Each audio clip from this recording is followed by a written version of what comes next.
Welcome back to Gita Verse Hub, a space for reflection. Here, we don't rush the Bhagavad Gita. We enter it, like you enter a conversation that might change your life. Because the Gita is not happening on a battlefield out there. It is happening inside us.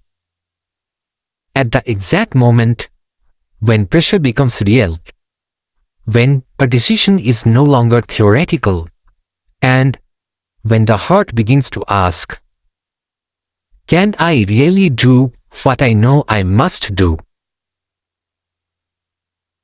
In the previous episodes, from verses 1.1 to 1.19, the stage has been fully set. Dhritarashtra asked Sanjay, what is happening on Kurukshetra? Duryodhan surveys the Pandava army and reveals insecurity beneath confidence. Conches are blown, the air fills with thunder, moral and psychological aid. And then comes that pivotal line. The sound shatters the hearts of the Kauravas. So, the war is about to begin. Weapons are ready. The world is holding its breath. And now, the view shifts to Arjuna.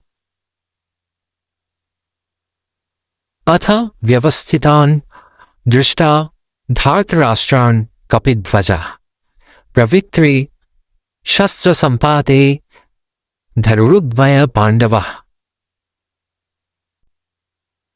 At that time, Arjuna, the son of Pandu, seated in the chariot, bearing the flag marked with Hanuman, took up his bow and prepared to shoot his arrows. O king, after looking at the sons of Dhritarashtra, drawn in military array, Arjuna then spoke to Lord Krishna these words. Picture it. The battlefield is not silent anymore. It is vibrating, with conches, with hooves, with armor, with the weight of centuries of family karma. Arjuna is not a novice. He is the greatest archer of his time. His hands do not tremble easily. And yet, the verse describes something subtle. Weapons are about to fly. Arjuna lifts his bow.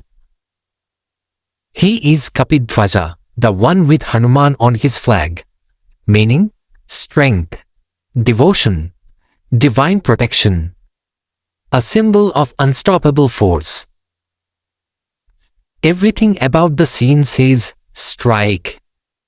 But then, Arjuna does something that warriors do only when something deeper has begun to move. He looks, he truly looks, not at an abstract enemy, but at the sons of Dhritarashtra, meaning his own relatives, elders, teachers, family. And in that looking, the story begins to shift. As is evident from the purport in Bhagavad Gita as is, the battle was just about to begin. It is understood from the above statement that the sons of Dhritarashtra were more or less disheartened by the unexpected arrangement of military force by the Pandavas, who were guided by the direct instructions of Lord Krishna on the battlefield. The emblem of Hanuman on the flag of Arjuna is another sign of victory, because Hanuman cooperated with Lord Rama in the battle between Rama and Ravana, and Lord Rama emerged victorious.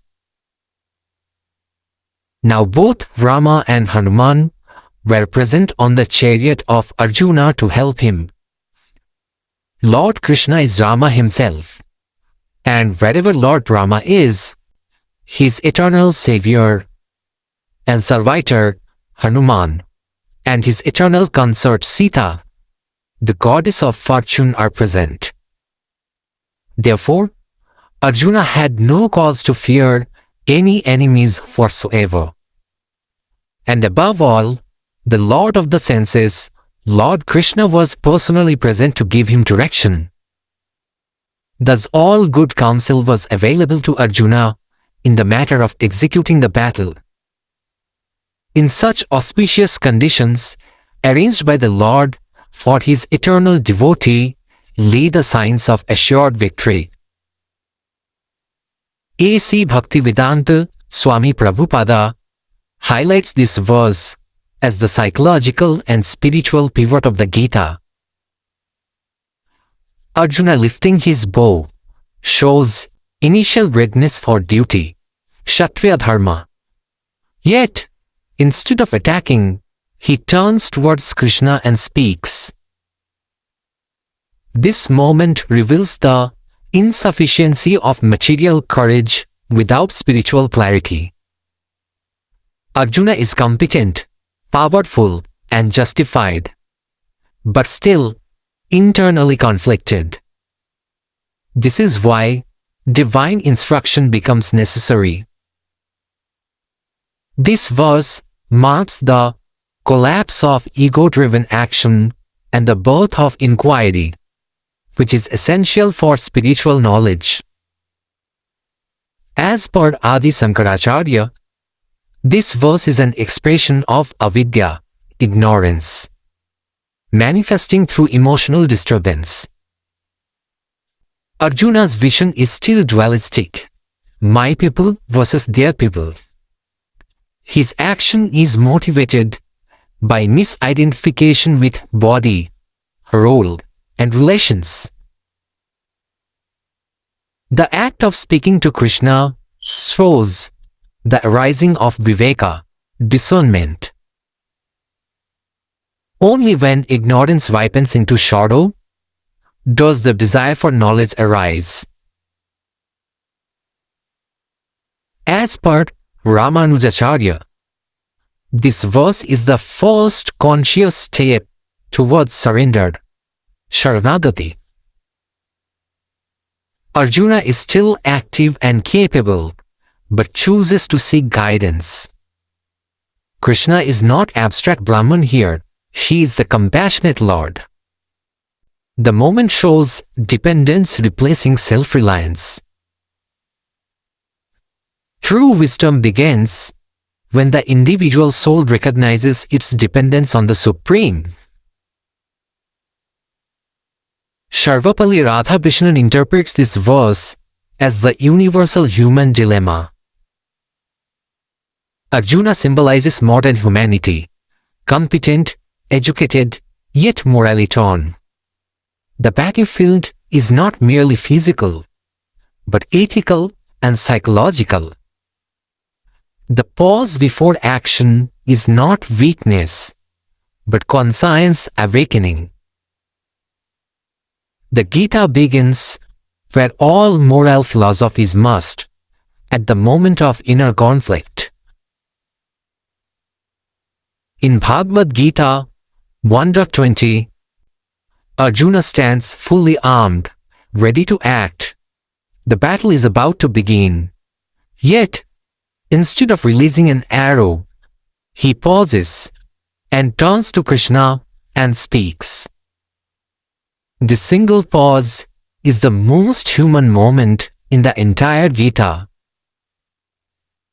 We find the relevance of this verse even in our modern day-to-day life. In today's world, speed is celebrated. Fast decisions, instant reactions, move fast and break things. But verse 1.20 teaches, the most dangerous actions are those taken without reflection. Example: a senior leader is under pressure to lay off employees, push an unethical product feature, manipulate metrics to meet targets. Everything is ready. Data, approvals, authority. Yet, the leader pauses and asks, "Is this right? What are the long-term consequences? Who am I becoming by doing this?" That pause is Arjuna's moment. Wisdom begins not with action, but with conscious restraint. Many professionals today face high competence, strong resumes, external success, but deep internal confusion. A top-performing engineer or consultant asks, "Why does this success feel empty? Is this work aligned with my values? Am I chasing growth or escaping fear?" They can act, but they don't know why they should. Verse 1.20 validates this moment. Not knowing is not failure. Acting without knowing is. Today, when faced with conflict, people often scroll social media, seek validation, follow trends, copy others' paths. Verse 1.20 suggests a different approach. Someone at a career crossroads, startup versus stability, passion versus paycheck, ethics versus abandonment. Instead of asking, "What are others doing?" they ask, "What aligns with my deeper values? What decision lets me sleep peacefully?" Krishna today may appear as a mentor, a coach, reflection, journaling, meditation, therapy. The quality of your guidance determines the quality of your decisions. Kurukshetra is not just a war field, it is the field of the mind. Every day, we face battles like ambition versus integrity, attachment versus responsibility, fear versus purpose, comfort versus growth. Someone wants to leave a toxic job but fears uncertainty, speak truth but fears rejection, set boundaries but fears loneliness. The weapons are ready, the moment has arrived, yet the heart hesitates. That hesitation is not delay, it is self-awareness awakening. Anxiety often arises not because we are incapable, but because our actions are misaligned with our values. Verse 1.20 teaches, when the mind is conflicted, pause. Don't push. This is profoundly relevant in burnout culture, hustle mindset, always on productivity. Mental clarity is more important than mental speed. Bhagavad Gita 1.20 teaches, you can be strong and still seek guidance. You can pause without being weak. You can question without betraying duty. You can hesitate and still be courageous. The most transformative moments in life begin not with answers, but with honest questions. This verse tells us, before Krishna teaches, before wisdom flows, before action becomes righteous, a human being must first admit, I need clarity. With that, let's turn back to the Kurukshetra and see what Arjuna says.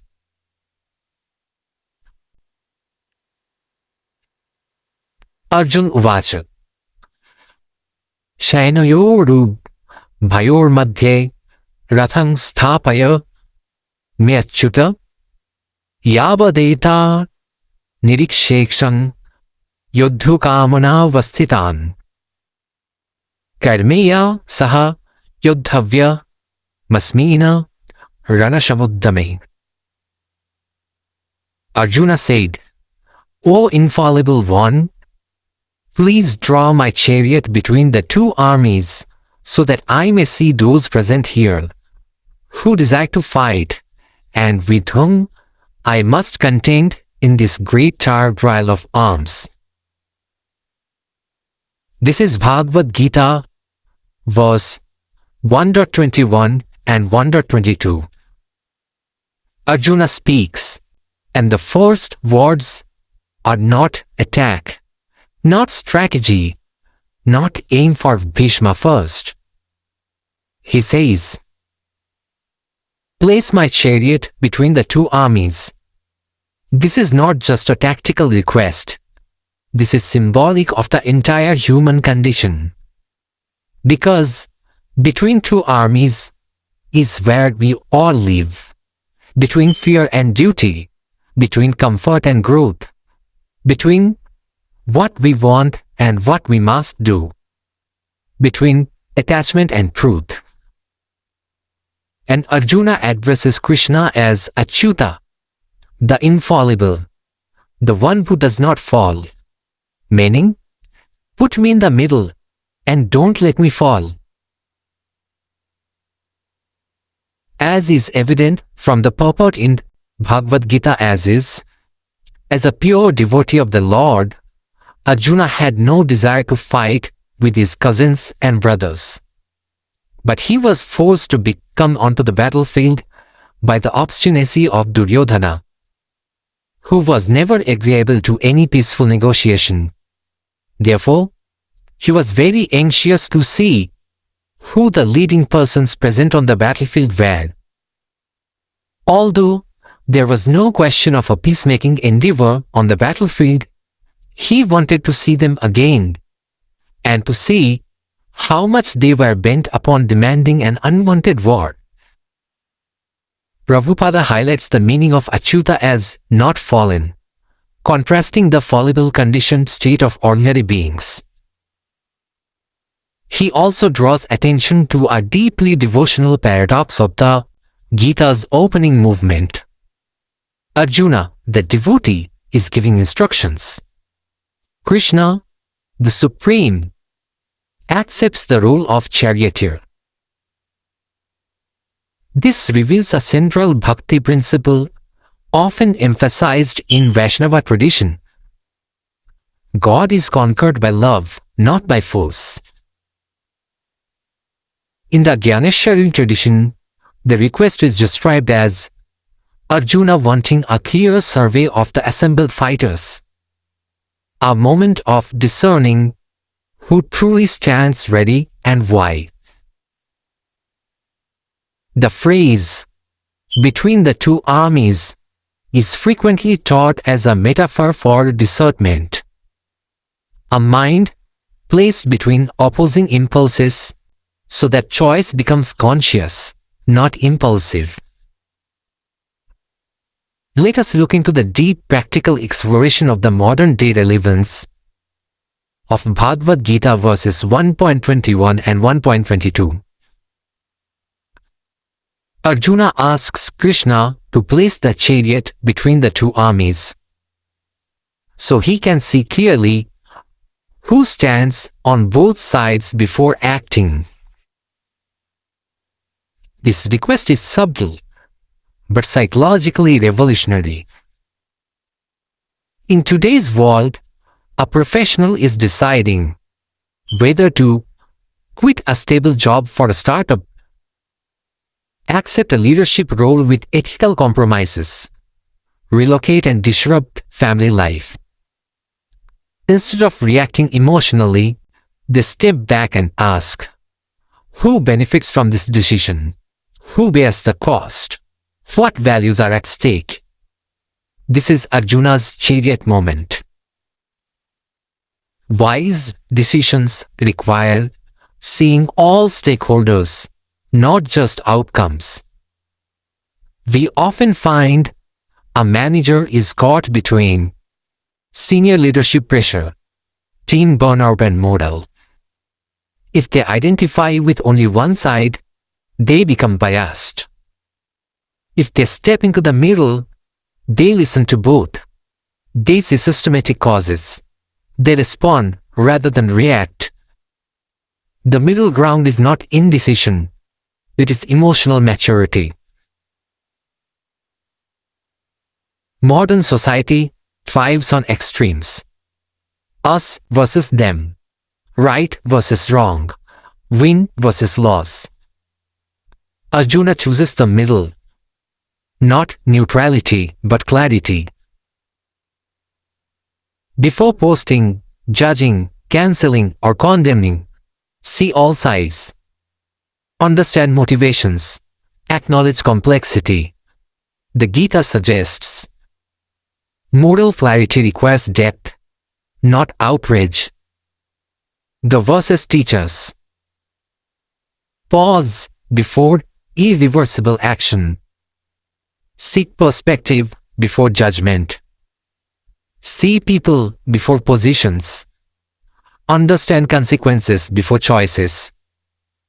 Create space between emotion and action. Wisdom is not knowing what to do instantly. It is knowing when to wait and see clearly. Before you act, place yourself where truth is visible from all sides.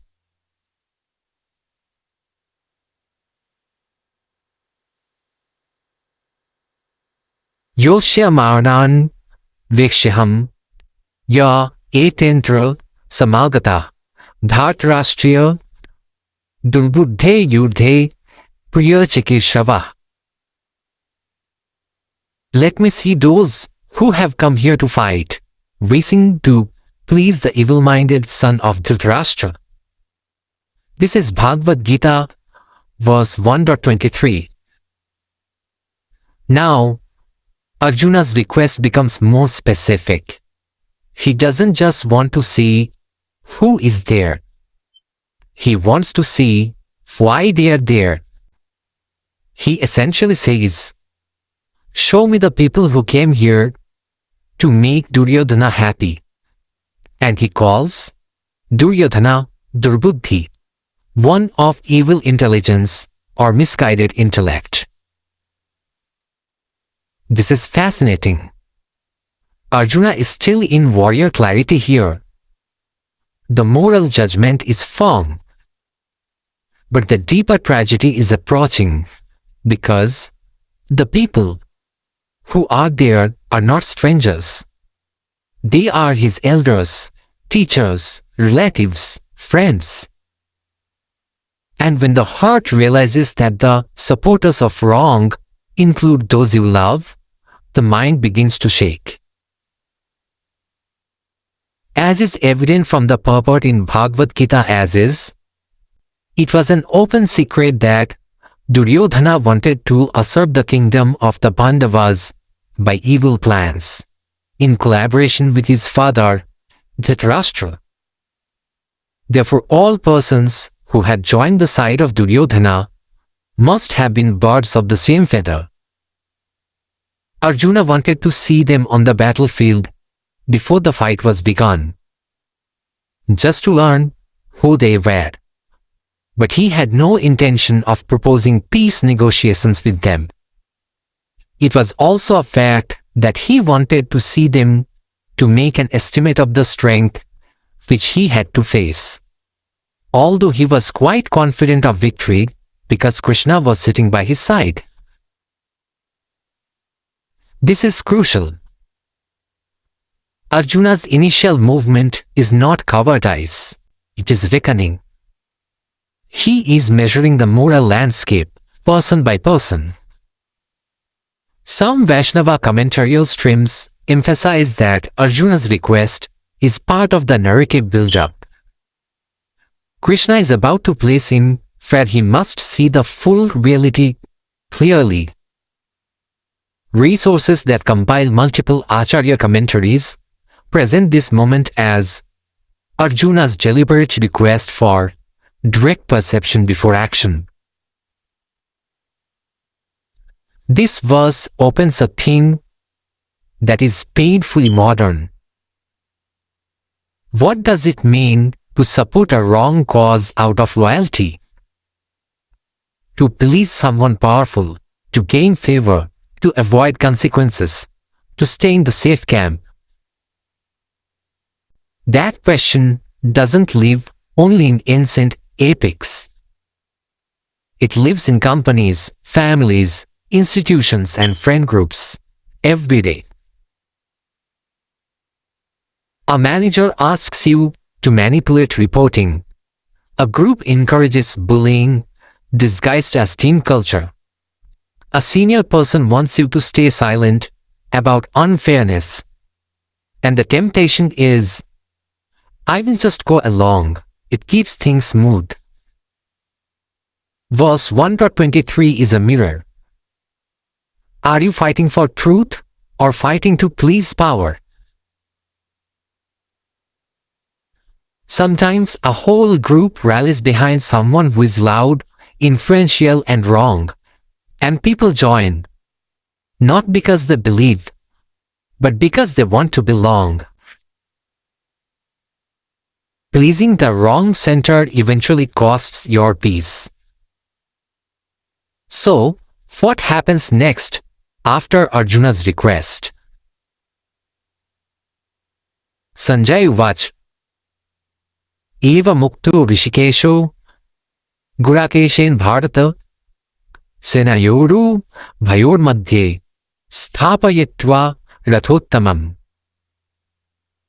Sanjaya said, O descendant of Bharata, having thus been addressed by Arjuna, Lord Krishna drew up the fine chariot in the midst of the armies of both parties. This is Bhagavad Gita, verse 1.24. Now the narrator returns.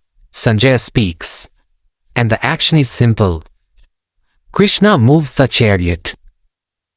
But in that simplicity is something profound. The Supreme Lord, the center of all power, accepts the role of charioteer. He takes Arjuna exactly where Arjuna asks. Meaning, when a sincere seeker asks for clarity, life, and grace will often place them right in the middle of reality, not away from it. Not in comfort, not in fantasy, but in truth. The fine chariot, Rathottamam, is now positioned between two forces. The purport from the Bhagavad Gita as it states. In this verse, Arjuna is referred to as Gurakesha. Guraka meaning sleep, and one who conquers sleep is called Gurakesha. Sleep also means ignorance. So Arjuna conquered both sleep and ignorance because of his friendship with Krishna. As a great devotee of Krishna, he could not forget Krishna even for a moment, because that is the nature of a devotee. Either in walking, waking, or in sleep, a devotee of the Lord can never be free from thinking of Krishna's name, form, qualities, and pastimes. Thus, a devotee of Krishna can conquer both sleep and ignorance simply by thinking of Krishna constantly. This is called Krishna consciousness or Samadhi. As Rishikesha, or the director of the senses and mind of every living entity, Krishna could understand Arjuna's purpose in placing that chariot in the midst of the armies. Thus, he did so. In Vaishnava devotional understanding, this posture, God assisting the devotee's request, becomes a recurring theme. Guidance is not abstract, it is relational. The verse quietly frames the deeper spiritual psychology. The Lord of the senses is guiding the one who seeks mastery right into the arena where the senses, emotions, and attachments will be tested. We find the relevance of this verse in several phases in our daily life. A good mentor today doesn't tell you what career to choose, doesn't decide whether you should quit or stay, doesn't impose their values. Instead, they ask, what are you really seeing? What are the trade-offs? Who will this decision impact? Krishna's action mirrors great coaching. Help people see clearly, then let insight arise naturally. A leader suspects their team is burning out, a strategy is unethical, a partnership is toxic.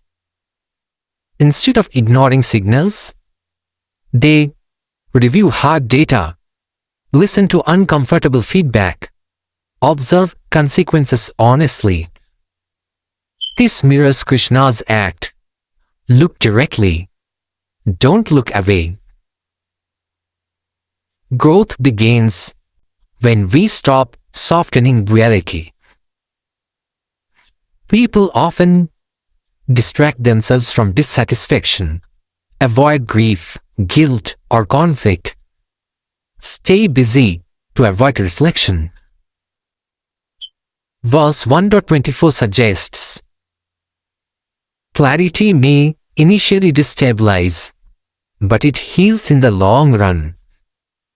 Many breakthroughs, therapy, self-growth, career pivots begin when someone finally sees clearly, even if it hurts. This verse teaches us, true guidance creates clarity, not dependency. Facing reality is kinder than avoiding it. Support does not mean control. Seeing precedes understanding. Discomfort can be the doorway to wisdom. Before wisdom speaks, reality must be seen. Verse 1.24 is the silent preparation before the storm of insight. It is the calm act that allows truth to arrive honestly. Place yourself where you can no longer lie to yourself. Bhishma Drona Pramukhata Sarveshang cha Mahikshitam Uvacha Partha Pashyaitan Samaveta Kuruniti Tatra Pashya Asthitan Partha Pitrinatha Pitamahan Acharyan Ma Tulan Bhratin Putran Pautra Shamsthita. In the presence of Bhishma, Drona, and all other chieftains of the world, the Lord said, just behold Partha, all the Kurus assembled here. There, Arjuna could see, within the armies of both parties, his fathers, grandfathers, teachers, maternal uncles, brothers, sons, grandsons, friends as well. This is Bhagavad Gita, verse 1.25 and 1.26. Up until now, Arjuna has been asking, place me between the armies. Let me see who has come to fight. Let me understand who stands here to please Duryodhana. And Krishna has silently complied. But verse 1.25 is the first time Krishna speaks directly. And what he says is devastatingly simple. He does not lecture. He does not comfort. He does not philosophize. He says, look. Pashyaitan, behold. And suddenly, the battlefield stops being a strategic layout. It becomes a family album. Krishna positions the chariot directly in front of Bhishma and Drona. Not accidentally, not symbolically, deliberately. Bhishma, the grandfather who raised him. Drona, the teacher who taught Arjuna everything he knows about war. This is not a random lineup. This is surgical placement. Krishna is saying without saying it, "You asked to see clearly, so I will not let you look from a distance. I will not let you blur faces into the enemy. I will let you see the truth up close."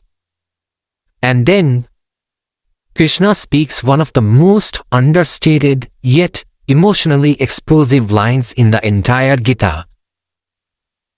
"Behold the Kurus assembled here. Not your enemies, your opponents, the unrighteous, but the Kurus, your people, your bloodline, your world." This is the exact moment when Arjuna's warrior identity collides with his human identity. Arjuna is no longer seeing formations, banners, or strategies.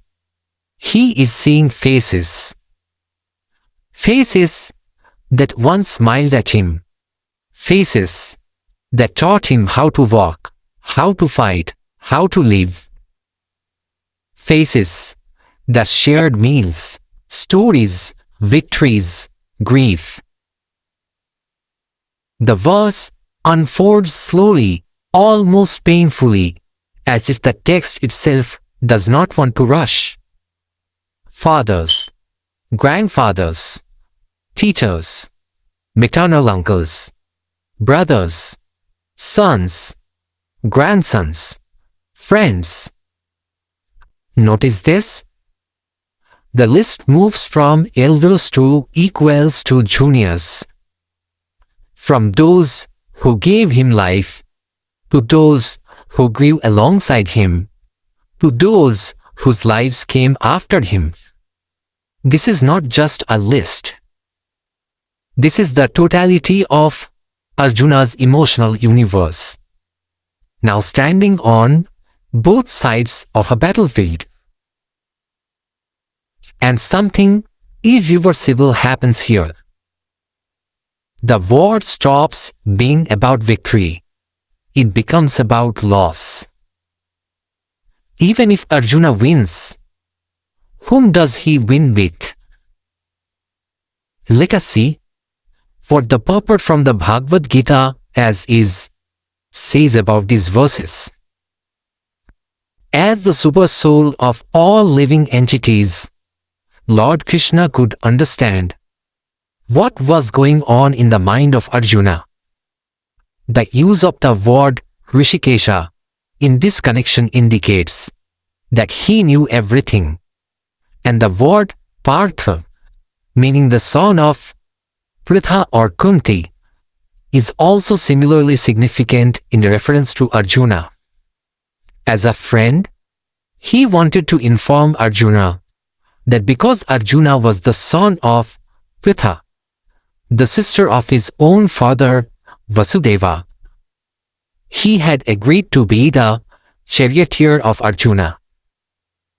Now, what did Krishna mean when he told Arjuna to behold the Kurus? Did Arjuna want to stop there and not fight? Krishna never expected such things from the son of his aunt Pritha. The mind of Arjuna was thus predicted by the Lord in friendly joking. On the battlefield, Arjuna could see all kinds of relatives. He could see persons like Bhurishrava, who were his father's contemporaries, grandfathers, Bhishma and Somdatta, teachers like Dronacharya and Kripacharya, maternal uncles like Shalya and Shakuni, brothers like Duryodhana, sons like Lakshmana, friends like Ashwathama, well-wishers like Kritavarma, etc. He could see also the armies, which contained many of his friends.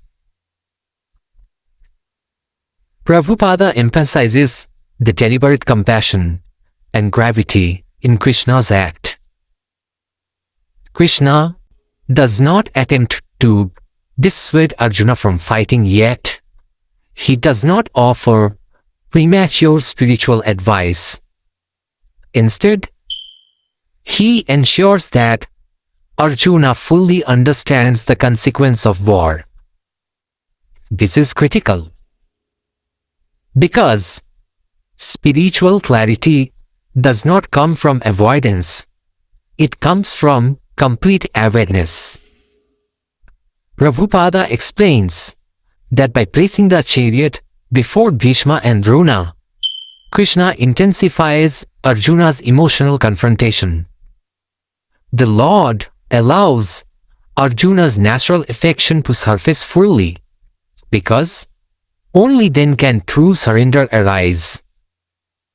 It quietly reveals a deep spiritual principle. God does not bypass your humanity to make you spiritual. He leads you through it. Arjuna's vision now expands to include both armies, not just the Kauravas. This is crucial. Arjuna sees that destruction will not be selective. It will consume everyone. Victory will come at the cost of elders he revered, teachers he owed everything to, children who trusted the future. Prabhupada makes clear that this vision is what initiates Arjuna's compassion, which soon transforms into sorrow and moral paralysis. It marks the beginning of Arjuna's internal withdrawal from violence, not because of fear, but because of empathy. And empathy, when unintegrated with wisdom, can overwhelm even the strongest. Across Vedantic and epic commentaries, Bhishma and Drona represent more than individuals. Bhishma symbolizes tradition, vows, inherited values. Drona symbolizes education, authority, conditioning. By placing Arjuna directly before them, Krishna is confronting him with the two strongest forces that bind human beings to hesitation. Number 1, loyalty to tradition. Number 2, loyalty to teachers and authority. Most inner conflicts are not about right versus wrong. They are about truth versus loyalty. These verses also note that all the great things are present. This is not a private struggle. This decision will echo across the world. Arjuna is not choosing only for himself. He is choosing for history. And that realization makes the weight unbearable. Notice something profound? Arjuna lists relationships from elders to equals to descendants. This mirrors how attachment is layered inside us. Reverence, identity, responsibility. Arjuna is not losing just people. He is losing his past, his present, and his future, all at once. No human nervous system can remain stable under that realization. Collapse is not weakness here, it is inevitable. We often find the relevance of these verses in modern days. A senior leader must restructure a department, let go of long-time colleagues, impact people who trusted them.